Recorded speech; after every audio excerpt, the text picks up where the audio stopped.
तो देखो इकोनॉमिक्स का आज का लास्ट क्लास है, फर्स्ट चैप्टर का आज लास्ट क्लास है। ठीक, इसमें हम लोग पिछले क्लास में देखे थे योजना आयोग के बारे में। इसमें हम लोग पिछले क्लास में देखते हैं योजना आयोग के बारे में। योजना आयोग की स्थापना 15 मार्च 1950 को हुई थी। 15 मार्च 1950 को। इसके जो इस पद के अध्यक्ष होते हैं वो भारत के वर्तमान प्रधानमंत्री होते हैं। इस पद के अध्यक्ष भारत के वर्तमान प्रधानमंत्री होते हैं। और जब इसकी स्थापना हुई थी उस समय प्रधानमंत्री पंडित जवाहरलाल नेहरू थे। पंडित जवाहरलाल नेहरू थे। और प्रथम पंचवर्षीय योजना 51 से 56 चला था, और 56 और दूसरा 56 से 61। ठीक, ऐसे ही करके पूरे पंचवर्षीय योजना चला था। ठीक, तो उसके बाद आज हम लोग देखेंगे राष्ट्रीय विकास परिषद, जो विकास के उद्देश्य से बनाया गया था। राज्य के विकास के उद्देश्य से बनाया गया था।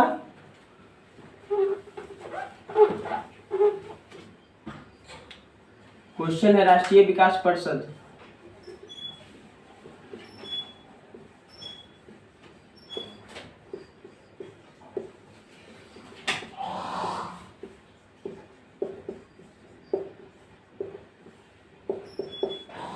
राष्ट्रीय विकास परिषद, देखिए यहाँ क्या बोल रहा है कि राष्ट्रीय विकास परिषद, एक परिषद का गठन किया गया था। एक परिषद का गठन किया गया था 6 अगस्त 1952 को। 6 अगस्त 1952 को एक परिषद बनाया गया था, जिसका उद्देश्य था विकास करना, राज्य, पूरे देश का विकास करना, राज्य स्तर पर राज्यों का विकास करना था। ठीक, और देश स्तर पर बनाया गया था। यह भारत में 6 अगस्त 1952 को राज्यों के देश के विकास के लिए सभी राज्यों में राष्ट्रीय विकास परिषद का गठन किया जा रहा था। और इस पद के जो अध्यक्ष होते हैं वर्तमान मुख्यमंत्री होते हैं। वर्तमान मुख्यमंत्री होते हैं। ठीक, इस पद के अध्यक्ष भारत राज्य के वर्तमान मुख्यमंत्री होते हैं।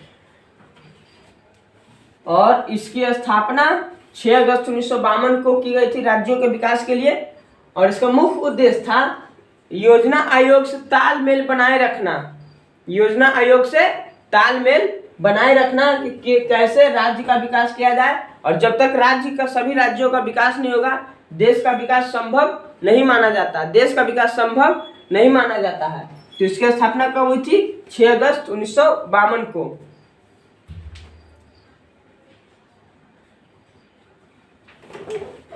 तो हम लोग इसमें 5 पॉइंट देखेंगे, 4 से 5 पॉइंट। राष्ट्रीय विकास परिषद का गठन कब हुआ था? 6 अगस्त 1952 को। इसके पदेन अध्यक्ष कौन होते हैं? राज्य के मुख्यमंत्री। आपको एग्जाम में डीपली लिखना होगा, मतलब कि हम ऐसे शॉर्ट पॉइंट बना दिए, लेकिन आपको यहाँ से कम एक लाइन में आपको 7 से 8 वर्ड लिखने होंगे। 2 नंबर के क्वेश्चन आते हैं बोर्ड की एग्जाम में। 2 नंबर की ये क्वेश्चन है। ठीक, और इसका उद्देश्य क्या था? देश के विकास में, देश के विकास के उद्देश्य से बनाया गया था। जो योजना आयोग और राष्ट्रीय विकास परिषद के बीच मध्यस्थता का कार्य करता है। राष्ट्रीय विकास परिषद के बीच मध्यस्थता का कार्य करता है।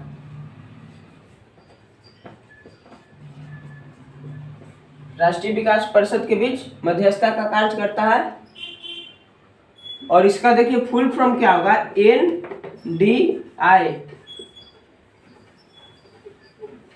NDC, national development council. National development council.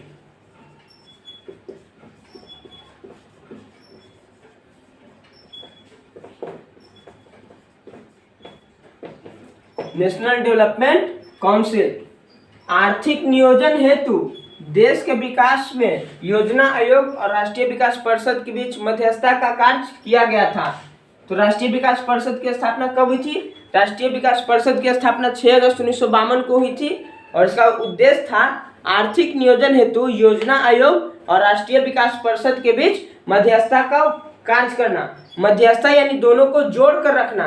जब तक राज्य का विकास नहीं होगा तब तक देश का विकास नहीं होगा। और योजना आयोग की स्थापना हुई थी देश के विकास के लिए, योजना आयोग की स्थापना हुई थी देश के विकास के लिए, ठीक। तो इसके तहत राष्ट्रीय विकास परिषद बनाया गया। जब तक राज्य का विकास नहीं होगा तब तक देश का विकास संभव नहीं है। तो इसी के लिए इसको 6 अगस्त 1952 को स्थापना किया गया, किसका, राष्ट्रीय विकास परिषद का। और इस पद पर जो अध्यक्ष बनकर आए सभी राज्यों के वर्तमान मुख्यमंत्री बनकर आए, सभी राज्यों के वर्तमान मुख्यमंत्री बनकर आए। और जो ये पद है गैर संवैधानिक है, इसका संविधान में कोई उल्लेख नहीं किया गया है, यह पद गैर संवैधानिक पद है।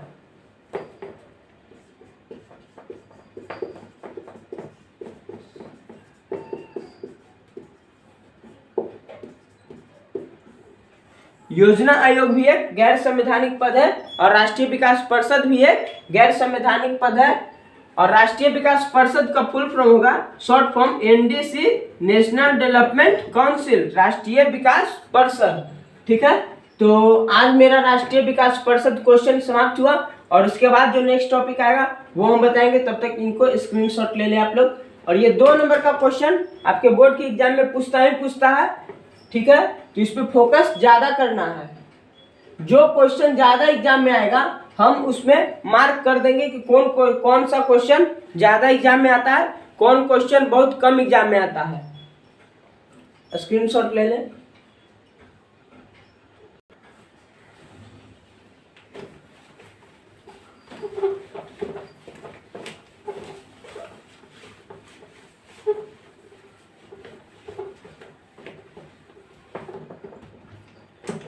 अगला है मानव विकास सूचकांक, हेडिंग देंगे मानव विकास सूचकांक। ये भी पूछता है क्वेश्चन बोर्ड के एग्जाम में।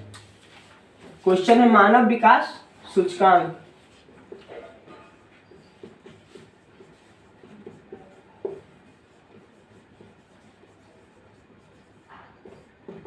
देखिए मानव विकास सूचकांक है क्या, एक यूएनडीपी संगठन है, यूएनडीपी एक संगठन है। तो यूएनडीपी एक जो संगठन है उसका निर्देशक थे महबूब उल हक, यूएनडीपी का निर्देशक थे महबूब उल हक। सबसे शुरू में कब, 23 अप्रैल 2002 के आसपास, 23 अप्रैल 2002 के आसपास। तो मानव विकास सूचकांक में है क्या कि एक देश का कोई भी व्यक्ति, जैसे भारत का कोई भी व्यक्ति नहीं, कोई व्यक्ति नहीं कर सकते, भारत के जनता से यानी भारत के व्यक्तियों से दूसरे देश से तुलना किया जाता था। किस पे, तो जीवन आशा यानी कि मृत्यु दर, ये सभी पे, स्वास्थ्य, प्रति व्यक्ति आय, राष्ट्रीय आय, इन सभी से तुलना किया जाता था दूसरे देशों से। तो जो इसकी जो रिपोर्ट थी 23 अप्रैल 2002 को यूएनडीपी के निर्देशक महबूब उल हक को सौंपा गया। सौंपे कौन, तो देश के प्रधानमंत्री अटल बिहारी वाजपेयी। अटल बिहारी वाजपेयी मानव विकास रिपोर्ट तैयार किए। अटल बिहारी वाजपेयी मानव विकास रिपोर्ट को तैयार करके यूएनडीपी के निर्देशक महबूब उल हक को सौंप दिए। यूएनडीपी के निर्देशक कौन थे, महबूब उल हक। उनको ये मानव विकास रिपोर्ट जाकर सौंप दिए अटल बिहारी वाजपेयी, ठीक। तो मानव विकास सूचकांक है क्या, तो मानव विकास सूचकांक यूएनडीपी के निर्देशन में महबूब उल हक निर्देशक थे। उनके समक्ष रिपोर्ट प्रस्तुत किया गया, किनके द्वारा, देश के प्रधानमंत्री अटल बिहारी वाजपेयी के द्वारा। कब, 23 अप्रैल 2002 को।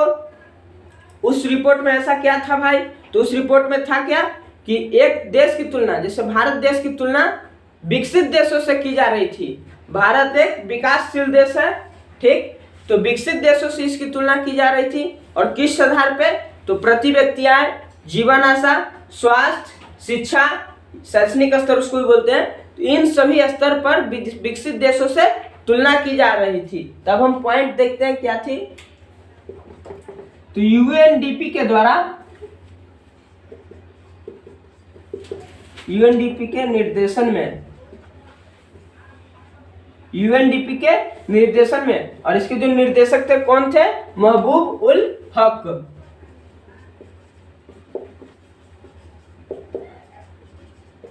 निर्देशन में 23 अप्रैल 2002 को, 23 अप्रैल 2002 को अटल बिहारी वाजपेयी के द्वारा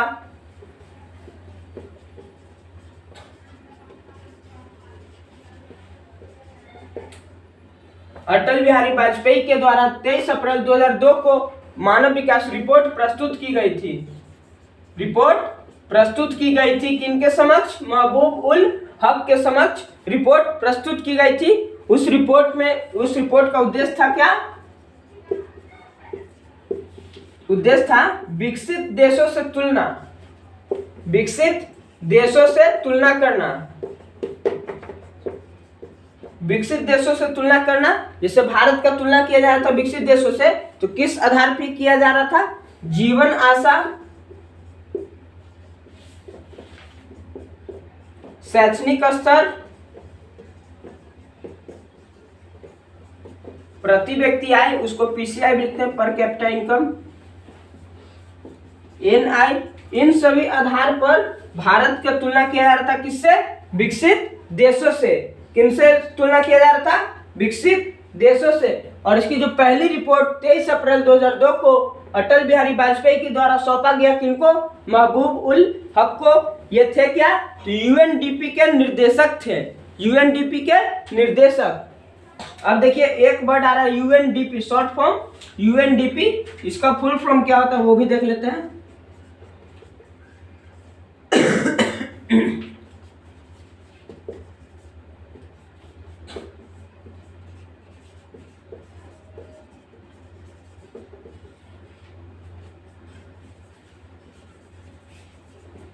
United Nation Development product, United Nation Development programme.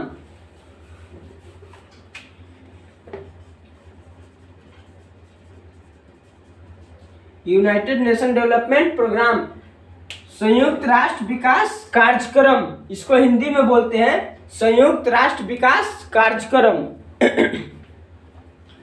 तो संयुक्त राष्ट्र विकास कार्यक्रम के निर्देशक कौन थे? महबूब उल हक। और इन्हीं के निर्देशन में अटल बिहारी वाजपेयी भारत के जो प्रधानमंत्री थे 2002 के आसपास, ठीक, भारत के जो प्रधानमंत्री थे 2002 के आसपास, वो मानव विकास रिपोर्ट को प्रस्तुत किए थे। एक क्वेश्चन आता है मानव विकास रिपोर्ट क्या है, ठीक, तो इसी से रिलेटेड है, इसी को उसमें भी लिखना है। थोड़ा सा पॉइंट इसका अलग हो जाएगा, ठीक, या फिर वही पॉइंट को लिखेंगे, बस अपने भाषा में लिखना है। या मानव विकास सूचकांक बोलो या मानव विकास रिपोर्ट बोलो, ये मानव विकास सूचकांक को बोलते हैं HDI, human development index, human development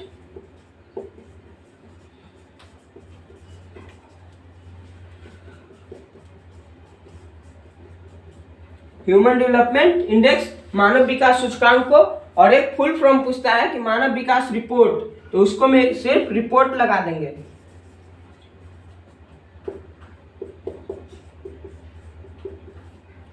ठीक है, तो मानव विकास सूचकांक एक यहां से हो जाएगा और एक यहां से हो जाएगा मानव विकास रिपोर्ट। तो इसमें भी उसी आंसर को देना है, बस अपने लैंग्वेज में देना है ताकि एग्जामिनर को समझ में आ जाए, ठीक। उसके बाद नेक्स्ट क्वेश्चन हम लोग देखेंगे, स्क्रीनशॉट ले लो जिनको लेना है।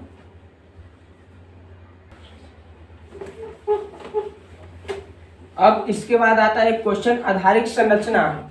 ये भी एग्जाम में पूछा हुआ क्वेश्चन है, केवल एनसीईआरटी सॉल्व कीजिए, एग्जाम में आपके अच्छे मार्क्स आएंगे। एक क्वेश्चन है आधारिक संरचना, हेडिंग देंगे आधारिक संरचना है क्या।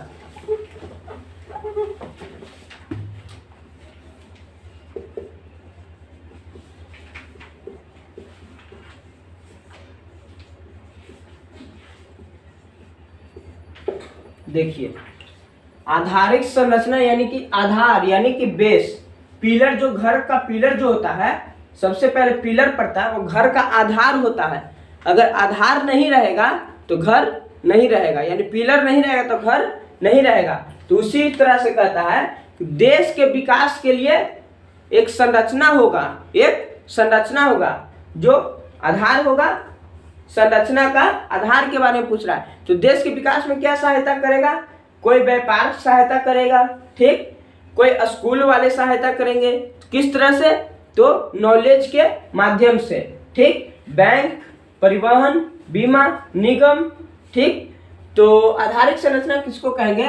आधारिक संरचना का अर्थ उन सुख तथा सुविधाओं से है, यानी सुविधा कहने का मतलब जिन चीजों से हमको सुविधा मिलती हो, काम मेरा निकल जाता हो, उनको बोलते हैं सुविधा। तो आधारिक संरचना का अर्थ उन सुख तथा सुविधाओं से है जो देश के विकास में सहायता प्रदान करते हैं, जो देश के विकास में सहायता प्रदान करते हैं। उन सुख तथा सुविधाओं से है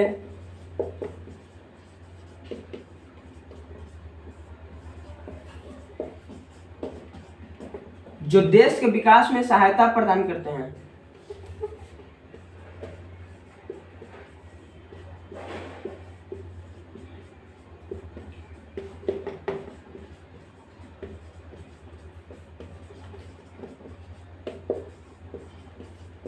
जो देश के विकास में सहायता प्रदान करते हैं। अगर उदाहरण स्वरूप बात किया जाए, बैंकिंग बीमा, उदाहरण स्वरूप देखा जाए तो क्या होगा? बैंकिंग बीमा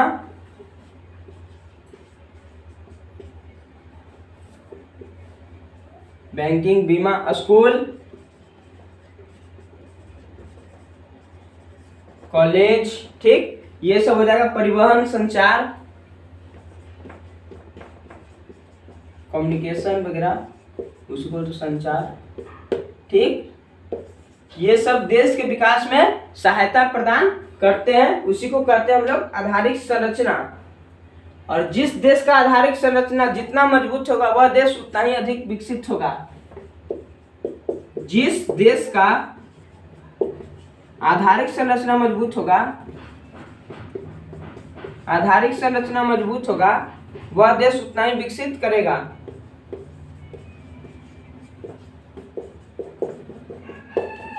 वह देश उतना ही ज्यादा विकसित करेगा।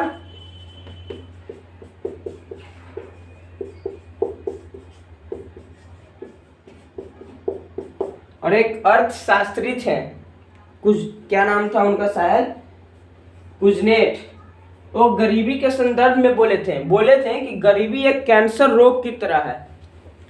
ठीक, कुजनेट क्या बोले थे? गरीबी एक कैंसर रोग की तरह है। ऑब्जेक्टिव में पूछ सकता है आपसे, कुजनेट के अनुसार क्या बोले थे? गरीबी कैंसर रोग की तरह है, जो एक बार धर लेता है तो वो अपना जकड़ मजबूत कर लेता है। गरीबी एक ऐसा रोग है, कैंसर रोग की इससे तुलना की गई है, जो अगर एक बार धर ले तो वो पूरे लगभग पीढ़ी को ही धरता है। ठीक, तो कुजनेट क्या बोलते? गरीबी कैंसर रोग की तरह है। ठीक, तो आधारिक संरचना मेरा खत्म हुआ है, स्क्रीनशॉट ले लें जिनको भी लेना है। इसके बाद हम आगे टॉपिक देखेंगे।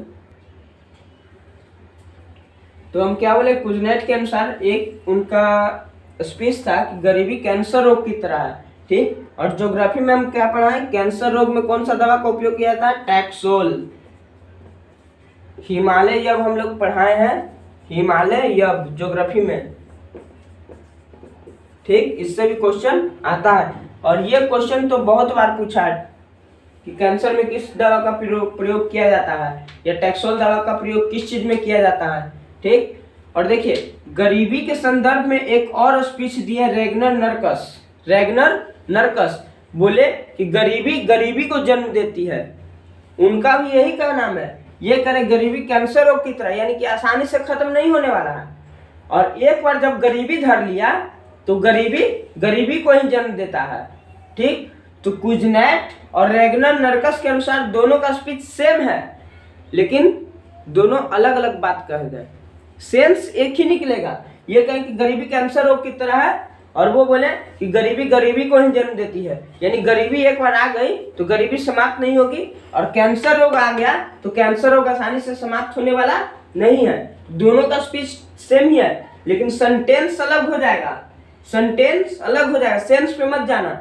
सेंटेंस वहां के अनुसार आपको ऑप्शन टिक करने हैं। ठीक, इसके बाद देख लेंगे हम लोग कृषि जनित उद्योग। कृषि जनित उद्योग में होता क्या है कि कोई भी खेती के दौरान हम लोग कच्चा माल को तोड़े और उस कच्चा माल से हम कोई चीज बनाएं। ठीक, तो हम लोग देखते हैं कृषि जनित उद्योग है क्या।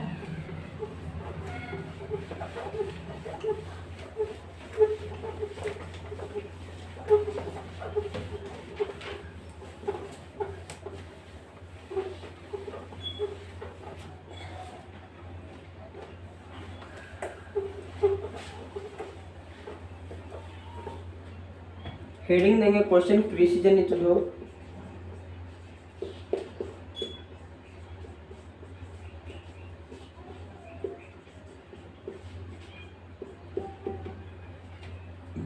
देखिए कृषि जनित उद्योग क्या, इसमें लिखेंगे हम लोग ऐसा उद्योग जो खेती के दौरान उत्पादन किया जाता हो किसी भी फसल या खाद्य पदार्थों का।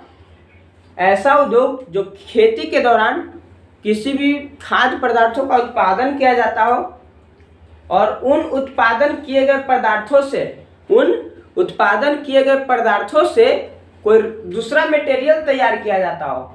जैसे खेती से हम लोग को टमाटर उत्पादन हुआ और उस टमाटर से हम लोग अगर इंडस्ट्रीज वगैरह यानी कारखाना वगैरह में टोमेटो का सॉस यानी टमाटर का चटनी जो तैयार किया जाता है वो उद्योग कहलाया कृषि जनित उद्योग। कृषि जनित उद्योग कहने का अर्थ हुआ कि कृषि पर निर्भर होना। ऐसा उद्योग, ऐसा कारखाना जो कृषि पर ही निर्भर हो। कारखाना बहुतों तरीके का होता है, लोहा का कारखाना होगा, ठीक, इन सभी चीज बहुत सारे कारखाने होते हैं, लेकिन यहाँ पे बोला है क्या कृषि जनित उद्योग, यानी कारखाना तो होगा लेकिन किस चीज का, जो खेती पर निर्भर होगा। तो खेती से कच्चा माल को लाकर कारखाना में क्या तैयार किया जाता है, कोई दूसरा मटेरियल तैयार किया जाता है। जैसे गन्ना से देख लिया, गन्ना का उत्पादन होगा, ठीक, उत्पादन के फलस्वरूप उसका कारखाना में चीनी तैयार किया जाएगा, ठीक, तो गुड़ तैयार किया जाएगा, तो वो कहलाया कृषि जनित उद्योग। टमाटर से सॉस तैयार किया गया तो वो कहलाएगा कृषि जनित उद्योग। तो कृषि जनित उद्योग क्या है देख लिए हम लोग। उसके बाद इसमें लिखेंगे क्या, ऐसा उद्योग जो खेती के दौरान खेती करके कुछ खाद्य पदार्थ प्राप्त होते हैं,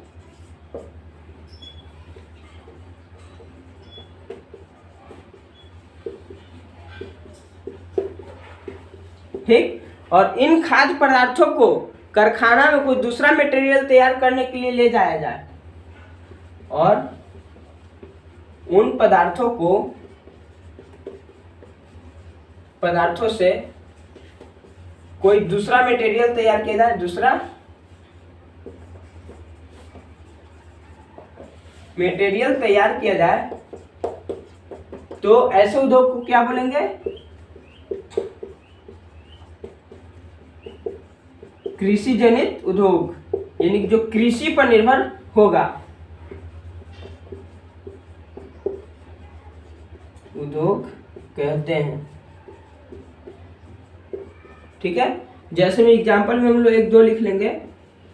टमाटर से सॉस तैयार करना,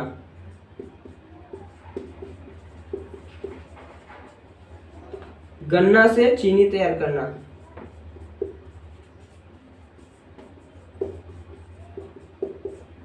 ठीक है। तो कृषि जनित उद्योग अभी तक एक बार भी बोर्ड में पूछा नहीं है, लेकिन आपका एनसीईआरटी बुक में है ये क्वेश्चन, ये टॉपिक एनसीईआरटी बुक में पढ़ना है। कब पता क्या पूछ दे,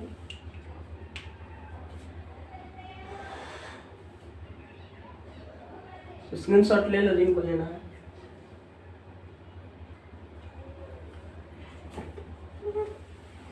एक मेडिसन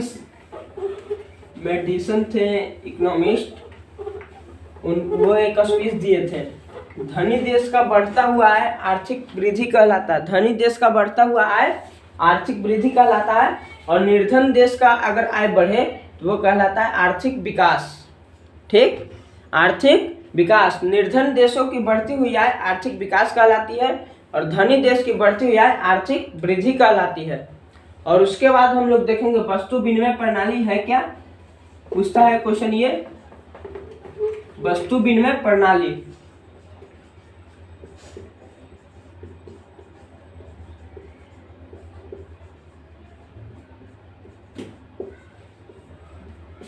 वस्तु विनिमय प्रणाली तो ये है क्या, प्राचीन कालों में तो नहीं कह सकते हैं, लेकिन जब मानव बुद्धिजीवी हो गए थे, जब मानव बुद्धिजीवी हो गए थे, खेती करने लगे थे, लगभग कह सकते कि व्यापार का भी विकास हो चुका था, ठीक। तो उस काल में मानव वस्तु को खरीदा बेचा नहीं करते थे, वस्तु को खरीदा बेचा नहीं करते थे। व्यापार के रूप में होता क्या था, वस्तु विनिमय प्रणाली अपनाई जाती थी। कैसे, तो आवश्यकता के अनुसार वस्तुओं का अदला बदली किया जाता था, आवश्यकता के अनुसार वस्तुओं का अदला बदली किया जाता था। और उस समय मुद्रा का विकास यानी मौद्रिक विकास नहीं हुई थी, ठीक। व्यापार का पूर्ण रूप से विकास नहीं हुआ था, मुद्रा का प्रचलन नहीं था, ठीक। इन सभी कारणों से वस्तु विनिमय प्रणाली अपनाई जाती थी, ठीक। क्यों अपनाई जाती थी, आवश्यकताओं को पूर्ति करने के लिए, आवश्यकताओं को पूर्ति करने के लिए। इसमें होता क्या था कि जरूरत के अनुसार दूसरे व्यक्ति से हम वस्तुओं को अदला बदली कर लें। इसमें ढेर सारे कठिनाइयां भी आती थी, लेकिन सबसे ज़्यादा कठिनाइयां आती थी क्या, मूल्य के आंकलन में। जैसे हम 100 रुपये का सामान दिए और आप हमको 1000 का सामान दिए, अदला बदली में वो वसूल हो गया, जो कहते हैं हम लोग वसूल हो गया, समाप्त हो गया वो। तो इसमें कठिनाइयां है नहीं, 900 का डिफरेंट है, 900 का डिफरेंट है इसमें। तो उसी मूल्य को बचत के लिए, उसी मूल्य को बचत के लिए मौद्रिक विकास किया गया, जो हम पढ़ा चुके हैं कि मौद्रिक विकास क्या है, ठीक। तो वस्तु विनिमय प्रणाली में वस्तुओं को अदला बदली, वस्तुओं का आदान प्रदान होता था, ठीक। तो इसका डिफिनेशन हम कैसे देंगे, प्राचीन कालों में जब मानव बुद्धिजीवी हो गए थे, ठीक, व्यापार या अपनी आवश्यकताओं की पूर्ति के लिए वस्तुओं को अदला बदली करते थे, ठीक। तो इसमें लिखेंगे वस्तु विनिमय प्रणाली में मुद्रा का विकास नहीं हुआ था। इस समय मुद्रा का विकास नहीं हुआ था,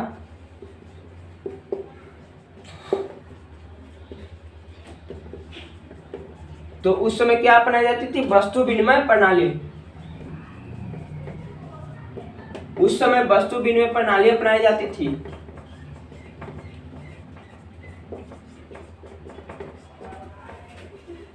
वस्तु विनिमय प्रणाली अपनाई जाती थी। इसमें था क्या, इसका उद्देश्य था क्या, तो आवश्यकताओं की पूर्ति के लिए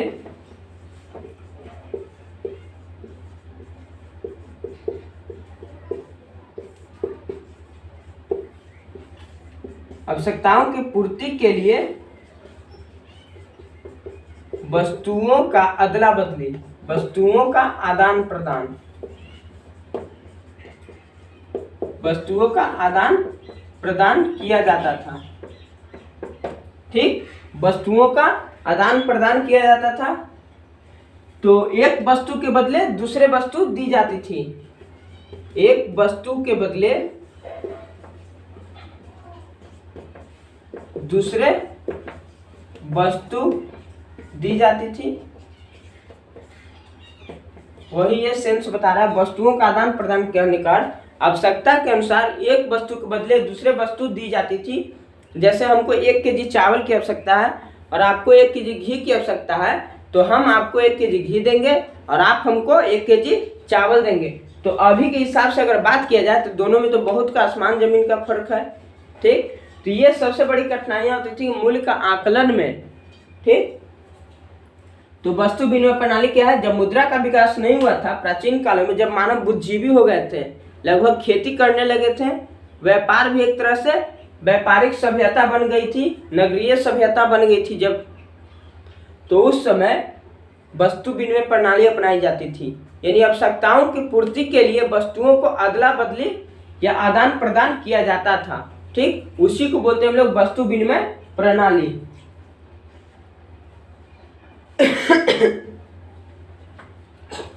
सेकंड चैप्टर में एक क्वेश्चन आता है, VVI क्वेश्चन 5 नंबरों में वो पूछता है कि वस्तु विनिमय प्रणाली में होने वाली कठिनाइयों का वर्णन करें।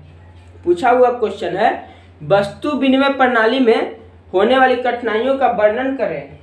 ठीक, तो ये अपने अनुसार आंसर लिखना है, बुक पढ़ना है, आंसर लिखना है। ऐसे हम ये क्वेश्चन करवाएंगे। सेकंड चैप्टर जब स्टार्ट होगा, सेकंड चैप्टर नेक्स्ट क्लास में स्टार्ट मेरा हो जाएगा इसी दिन नहीं, परसों मेरा नेक्स्ट चैप्टर स्टार्ट हो जाएगा, सेकंड चैप्टर। वस्तु विनिमय प्रणाली हो गया। और इसके बाद आता है नरेगा क्या है। एक क्वेश्चन नरेगा, स्क्रीनशॉट ले लो जिनको भी लेना है।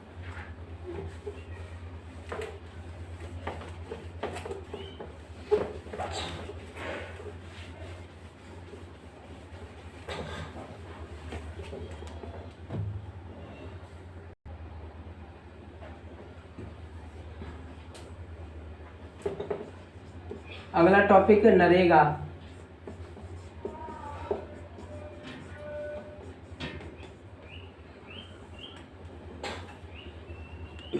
नरेगा है क्या? तो इसकी स्थापना 2005 में की गई थी। भारत सरकार के द्वारा इसकी स्थापना 2005 में की गई थी। इसका उद्देश्य था बेरोजगारी समाप्त करना और देश को उन्नति की ओर बढ़ाना।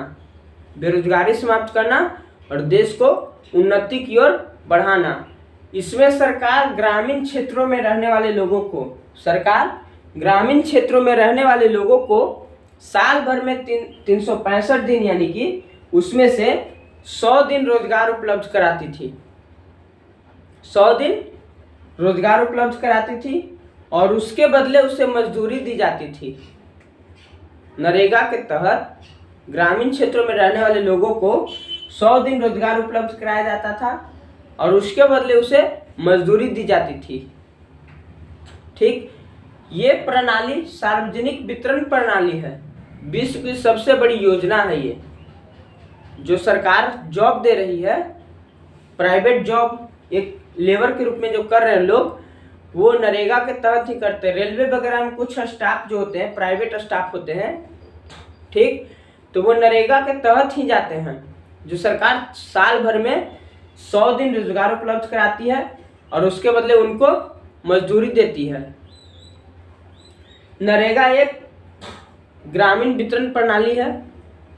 गांव में बसने वाले लोगों को रोजगार दिया जाता है। इसमें बेरोजगारी समाप्त करना इसका सबसे बड़ा मकसद है और देश को उन्नति की ओर बढ़ाना है। तो नरेगा की स्थापना कब हुई थी? 2005 में भारत सरकार इसकी स्थापना की थी। इसका उद्देश्य था क्या? बेरोजगारी को समाप्त करना, बेरोजगारी समाप्त करना और देश को उन्नति की ओर ले जाना, देश को उन्नति की ओर ले जाना। ठीक, इसमें था क्या? ग्रामीण क्षेत्रों में निवास करने वाले लोगों को, ग्रामीण क्षेत्रों में निवास करने वाले लोगों को एक वर्ष में 100 दिन, 365 दिन में 100 दिन रोजगार उपलब्ध कराया जाता था। एक साल में 100 दिन रोजगार उपलब्ध कराया जाता था और इसके बदले उन्हें दैनिक मजदूरी दी जाती थी। और उनके बदले उन्हें दैनिक मजदूरी दी जाती थी। यह सार्वजनिक वितरण प्रणाली है। सार्वजनिक वितरण प्रणाली है। नरेगा एक कैसी प्रणाली है?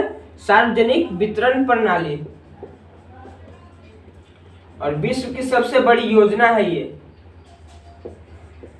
सबसे बड़ी योजना है ये नरेगा। और इसका फुल फॉर्म होगा राष्ट्रीय ग्रामीण रोजगार गारंटी अधिनियम। राष्ट्रीय ग्रामीण रोजगार गारंटी अधिनियम, राष्ट्रीय ग्रामीण रोजगार गारंटी अधिनियम। ठीक, इंग्लिश में क्या होगा? फुल फॉर्म पूछता है, नरेगा का फुल फॉर्म क्या होगा या नरेगा की स्थापना कब हुई थी, ये इस तरह के ऑब्जेक्टिव आते हैं।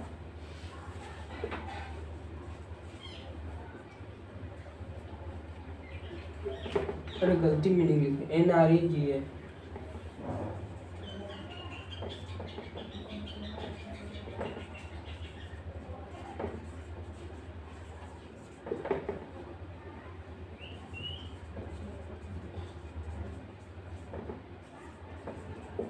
National rural employment guarantee act, राष्ट्रीय ग्रामीण रोजगार गारंटी अधिनियम, राष्ट्रीय रोजगार गारंटी अधिनियम, राष्ट्रीय ग्रामीण रोजगार गारंटी अधिनियम। ठीक, तो नरेगा यही 5-6 पॉइंट लिखना होता है जो 2 नंबर का क्वेश्चन ये आता है।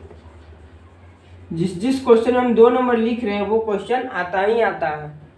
ठीक, अब नरेगा के बाद आता है लास्ट क्वेश्चन है इस चैप्टर का, जो बिहार के पिछड़ेपन का कारण पूछता है 2 नंबर में, और या तो फिर उसको दूर करने का उपाय पूछता है 2 नंबर में, या कॉमन करके 5 नंबर में एक क्वेश्चन पूछ देता है बिहार के पिछड़ेपन का क्या कारण है और इसको दूर करने के उपायों का विवरण दे। ठीक,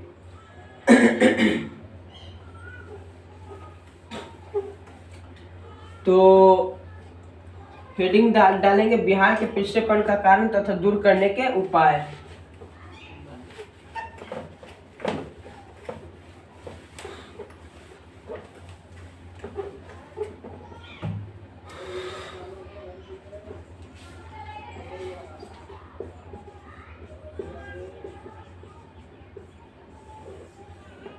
हम शॉर्ट में ये बता देंगे, बाकी एग्जाम में तो आप लोग को लिखना है 5 नंबर वाला क्वेश्चन, जहां तक सोचना है कि खुद से लिखा जाए।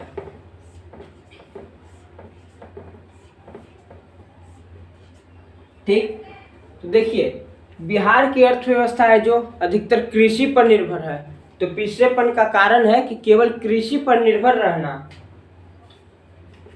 कृषि पर निर्भर रहना।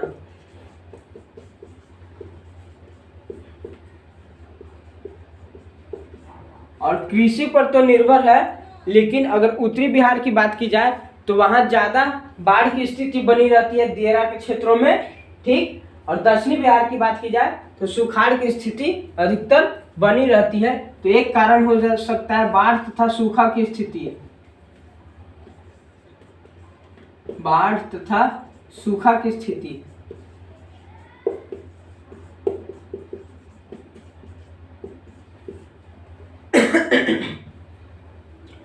औद्योगिक की कमी यानी कारखाना की कमी, यहाँ कारखाना ना के बराबर है, औद्योगिक विकास की कमी, यहाँ कारखाना का विकास कम से कम हुआ है, ना के बराबर हुआ है। ठीक, कारखाना नहीं रहने के कारण भी होता है। और एक हो जाएगा खराब विधि व्यवस्था,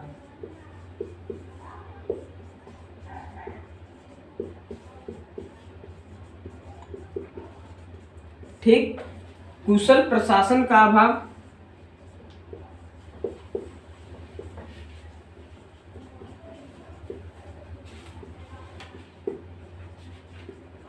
बिहार के प्रशासनिक व्यवस्था के बारे में तो सभी लोग जानते ही हैं, इसमें बताने की कोई बात नहीं है।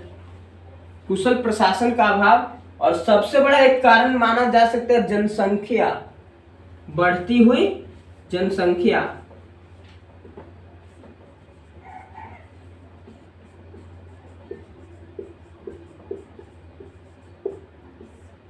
बढ़ती हुई जनसंख्या भी एक बिहार के पिछड़ेपन का कारण है। ठीक, और एक गरीबी,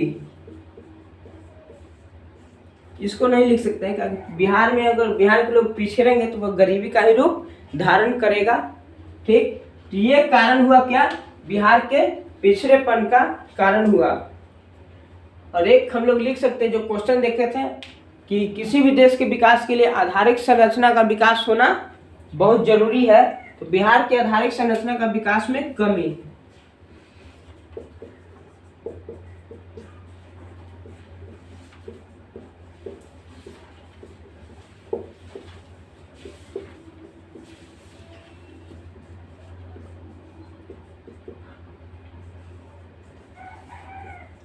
इतना पॉइंट लिखेंगे हमको 2 नंबर मिलेगा।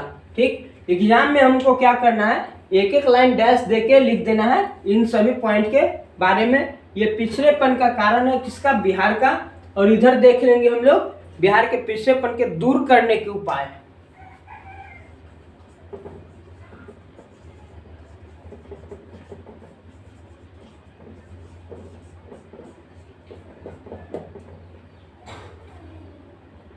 पहला पॉइंट हम लोग यहाँ क्या देखें, कृषि पर निर्भर होना। तो यहाँ लिख देंगे केवल कृषि पर निर्भर न होकर अन्य कार्यों में विलीन होना। ठीक, कृषि पर निर्भर न होकर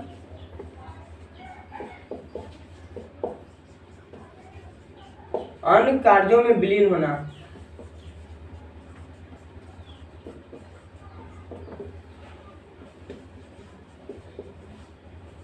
अन्य कार्यों में विलीन होना। इनकलाब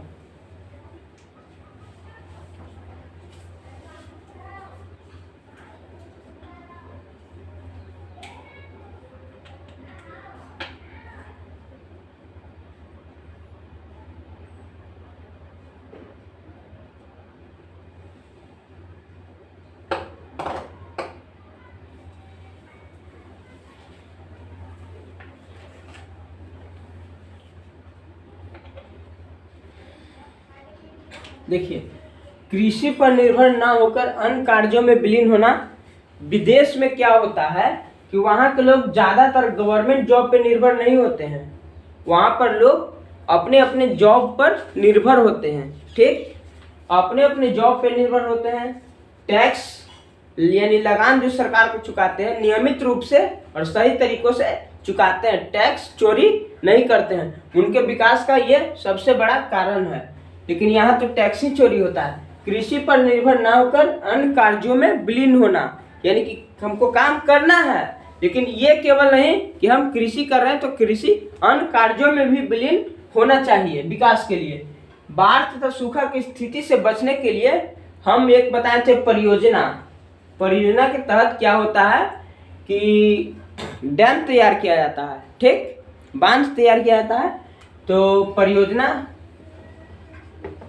के तहत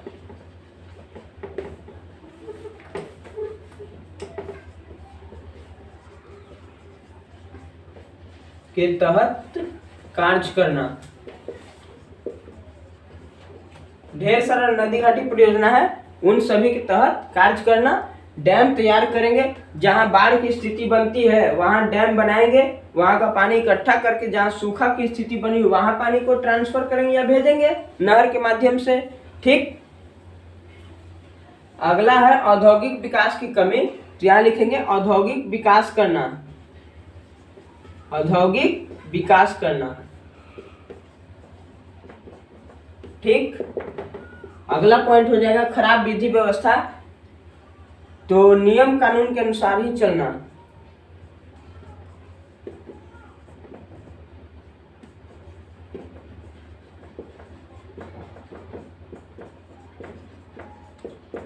जो देश का संविधान का कानून जो कहता है उसी के अनुसार हमको चलना चाहिए। ठीक, ना कि किसी भी प्रकार के, जैसे कि टैक्स चोरी होता है तो वो खराब विधि व्यवस्था के कारण होता है। अगर सरकार टाइट कर दे क्या कि कड़ा शिकंजा कस दे सभी पर, तो क्या होगा, खराब विधि व्यवस्था समाप्त हो जाएगी। ठीक, कुशल प्रशासन का अभाव। तो इसमें क्या होगा, कुशल प्रशासन का विकास करना या फिर तौर तरीके चेंज करना। कुशल प्रशासन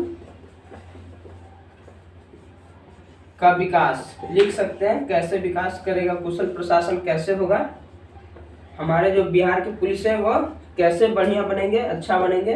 ठीक, बढ़ती हुई जनसंख्या, एक हो जाएगा जनसंख्या पर नियंत्रण।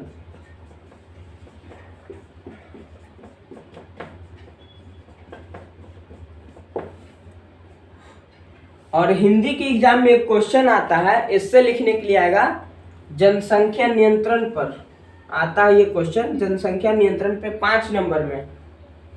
ठीक, वो हिंदी की बात है। आधारिक संरचना का विकास करना। आधारिक, इधर देख लेते हैं पॉइंट। आधारिक संरचना का विकास करना।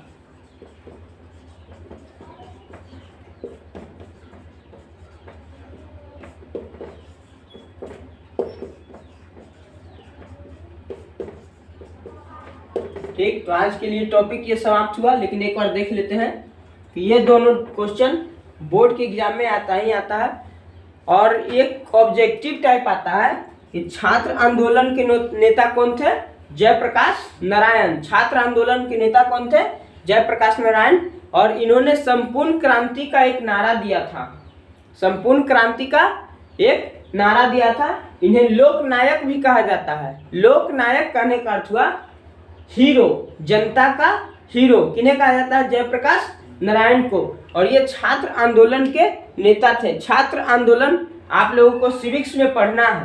ठीक, छात्र आंदोलन के बारे में सिविक्स में आप लोग को पढ़ना है। तो आज के लिए इतना ही।